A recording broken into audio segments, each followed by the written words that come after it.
You're listening to an archived Cabral Concept podcast. After listening to this show, check out the most up-to-date podcasts available at stephencabral.com/podcasts or search directly on iTunes.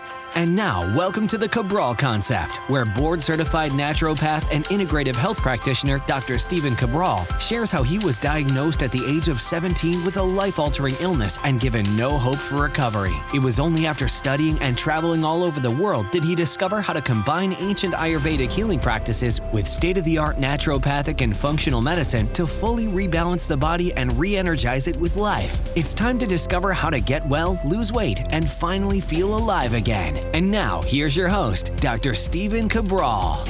I'm Stephen Cabral, and I'm very much looking forward to this weekend's house calls. So we have 7 great questions, all very different. Some of them a little bit more in depth, some not so much so. So I'm excited to get those answers to you. And I'm excited that really in just about 24 hours, even after a holiday party, my own company holiday party at the Wellness Center, my voice is already feeling better. So I'm very, very happy about that. And I'll be sharing that protocol I use to try to decrease inflammation in my basically vocal cords and larynx in the future. But I don't think that there's maybe too many people dealing with that. So I'll just do it as a little bit of an add-on. All right. So first question today is a great one. It is about doing a detox. So I'm going to paraphrase. This is for Jill S. Jill S. basically said, is it okay for me to do the detox, meaning the Dr. Cabral detox, during my period? And if so, will I lose as much weight? Okay, so there are basically there's 3 camps of people who do the Dr. Cabral detox. One is for overall wellness to improve, whether it's an autoimmune disease, whether it's digestive-based issues, really any health issue at all, because health has so much to do with cleansing, cleaning, detoxing the blood. And what the Dr. Cabral detox does is it supports your liver, helps decrease inflammation, rebalance hormones, rebalance blood sugar levels, and get the body back to a nice equilibrium, a homeostasis. So the other group of people they do it for weight loss, because you will lose 5 to 10 pounds in 7 days, 10 plus pounds in 14 days, 15 plus pounds in 21 days. One more group, and there's a third group that does it like I do it, which is now for anti-aging. So I do it seasonally. I do a minimum of 4 times a year, and that's where I get my most benefits. So this is about weight loss. What I'd like to say is this, is that you can expect about 5 days or so, or the week before you get your period, so day 1 of your cycle, you can expect to gain anywhere from 3 to 5 pounds. Now, that's not body weight. That's simply water retention, typically from an estrogen dominance perspective. That means that your progesterone levels are not as strong as they should be. And typically, to be honest, that's because women are more stressed than ever before. Their body really literally steals more progesterone to make more cortisol. And in order to fix that in the long term, it's really about balancing the HPA axis, which means balancing your adrenal glands. So that's the long-term fix. Now in the short term, I've seen a few women only lose a couple pounds during the Dr. Cabral detox. And when we asked, it's very atypical. That never really happens. What's going on here? Is it food sensitivity? Or we always ask, was it the week before your cycle? And if so, you probably typically gain about 3 pounds during that time, maybe even more. And if you look at it, if you lost only 3, typically the average is 7.2. Well, if you look at it that way, you really lost 6, right? Because you gain 3 pounds that you always gain before your cycle, and then you lost 3 more with the detox. So that's how I would look at it. But the truth is, we're not looking at this in terms of short-term gains. Like, I want you to think of the Dr. Cabral detox or any diet protocol, elimination diet, if you work with a functional medicine doctor, that it's not for a short period of time, that you're working with them or doing a protocol, and then after that, you're maintaining. I think that's super important to look at it from that perspective. So, Jill, hopefully that helps, and hopefully that answers your question. All right, Morgan's up next. Thank you for sharing so much information via your podcast. Quick question in regard to episode 300. Would you recommend the same immunity protocol during pregnancy? It's so hard getting accurate information on holistic treatments during pregnancy. Thanks for your help. So if we tune back to what was episode 300, you'll see that I shared my winter wellness protocols for both children and adults. So they're different, right? So children, they can't go through the same strength of protocol. They can't use as many strong herbs, those types of things, just because they don't weigh as much. Their liver's not fully strengthened yet. Their immune system's still being balanced, all of those things, right? So we have a different one for each person.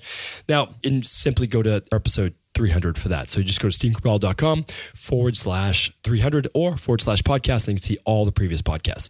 Okay, so Obviously, I've helped my wife through 2 pregnancies, and I work with many women in my practice, not only on fertility so that they can get pregnant, but also to have a nice, strong, healthy pregnancy and birth and post-pregnancy when you need to rebuild your body and also give your best to your now baby. So let's get right into it. The thing that I watch for, Morghan, is that I don't use herbs when women are pregnant.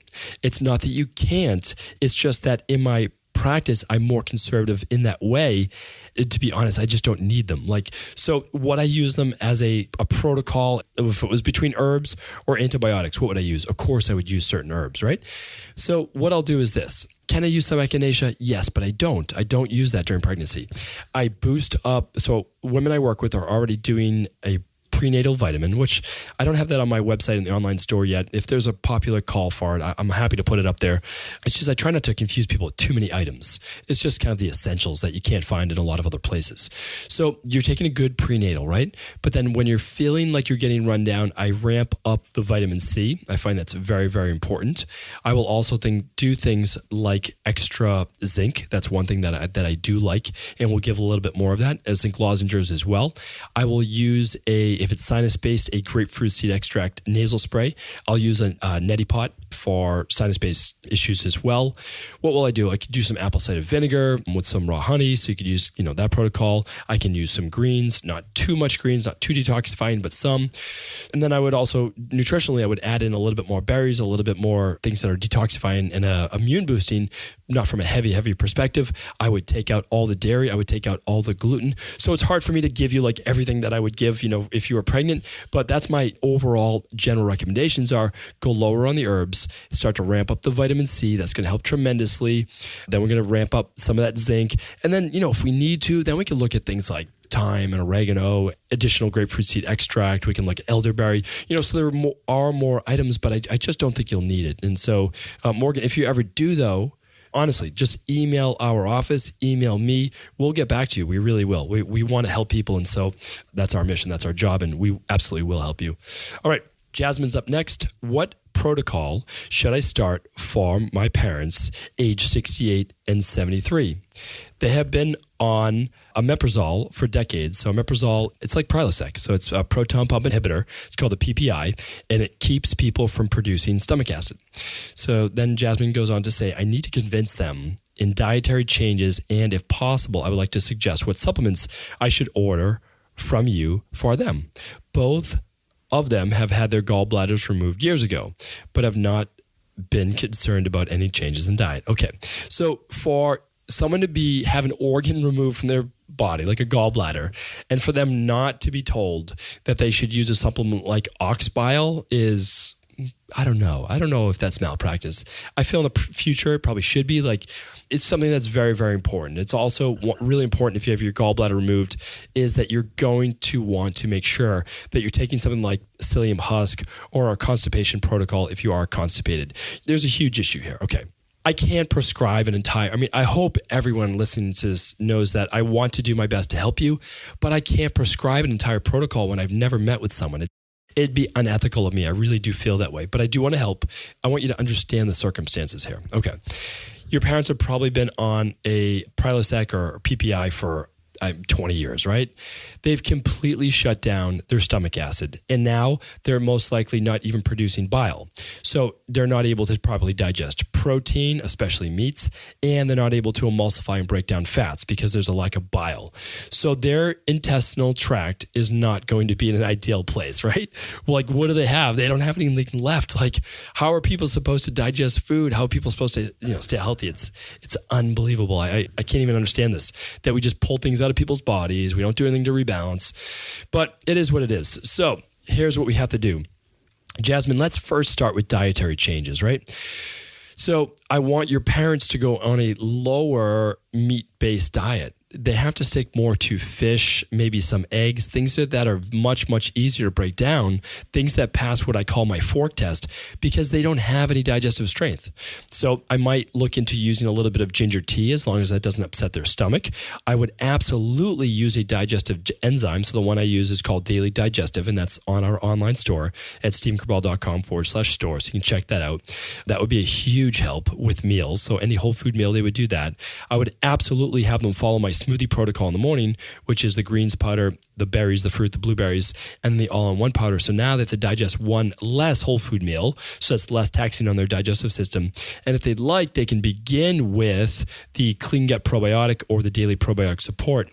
If you believe that they have any bloating, then you would start with the Clean Gut Probiotic. But to be honest, I mean, they're probably going to have to do a full protocol, but that's where I would start. Smoothie in the morning, because again, they're older, but get them onto that. Smoothie in the morning, the greens, the all-in-one, the Daily Probiotic Support. It's just called the Dr. Cabral Daily Protocol. It's what I do myself. And then I would start with the Daily Enzyme, so a Daily Digestive, it's called, on the online store, and take that with some just good ginger tea. Organic India makes a great ginger tea.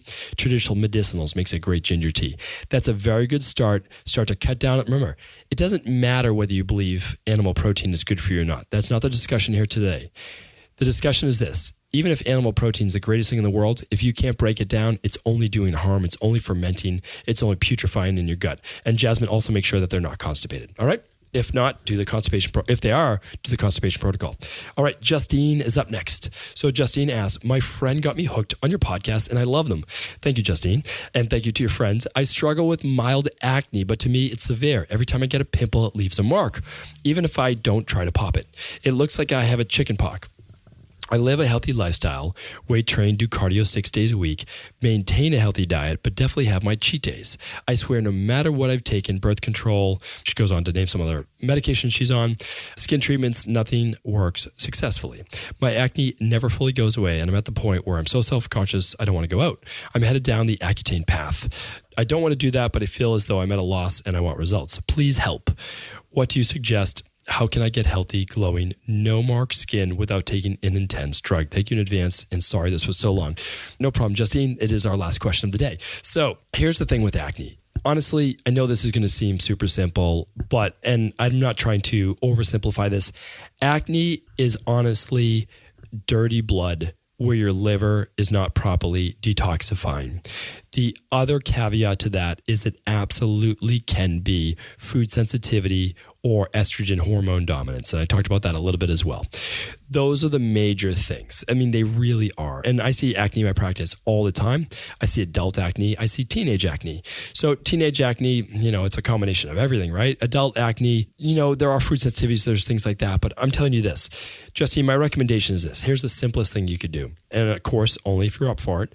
But what I want you to do is something like the Dr. Cabral Detox. And if you feel like I'm only trying to promote the Dr. Cabral Detox, feel free not to do that. Feel free to do another protocol like the Dr. Cabral Detox that is working on liver detoxification. You need to pull these hormones out of your blood. You need to pull these toxins out of your blood so they're not pushing through your skin. It's the same thing with psoriasis, same thing with eczema. A lot of times it is gut-based. But let me give you a few more tips as well. So why would I say the detox? Very, very simply. You're going to be cutting down on the amount of heavy proteins that you're eating. You're going to be eliminating dairy. You're going to be eliminating gluten. You're going to be dropping inflammation. If after 21 days of doing the Dr. Cabral Detox or another detox like that, okay, if you're getting results, you know what the answer was, right? It was basically, as I'm holding up air quotes, dirty blood, okay? Because your liver just jumps up exponentially when you're on something that supports your liver, all right? So you'll let me know. You'll email back in. You'll say, okay, I got great results after the detox. And that basically gives you your answer. You're eating foods that are not appropriate for your body, like dairy, okay? You might be eating heavy meats that you can't break down. It's not going to help. You might be, what else? Again, higher levels of stress. Hopefully this will help bring it down a little bit. I don't want you over-exercising. Justine, so there's so many things that you can do to improve acne that I can't possibly go over every single one today. However, what I know is this, is that apple cider vinegar, those things can help as well. I can give you masks to use in your face. I mean, again, there's so many things, but we always have to look internally. Acne is always an internal problem. Don't let anyone tell you differently. And what I'd like you to do is make sure that you start to clean, remove. Everyone always talks about what more can I add? What I talk about a lot of times is what can we remove? We need to clean up that body of yours, get you healthy, get your body deflamed, regulate the blood sugar levels, amp back down the testosterone, amp back down the estrogen, have you feeling good.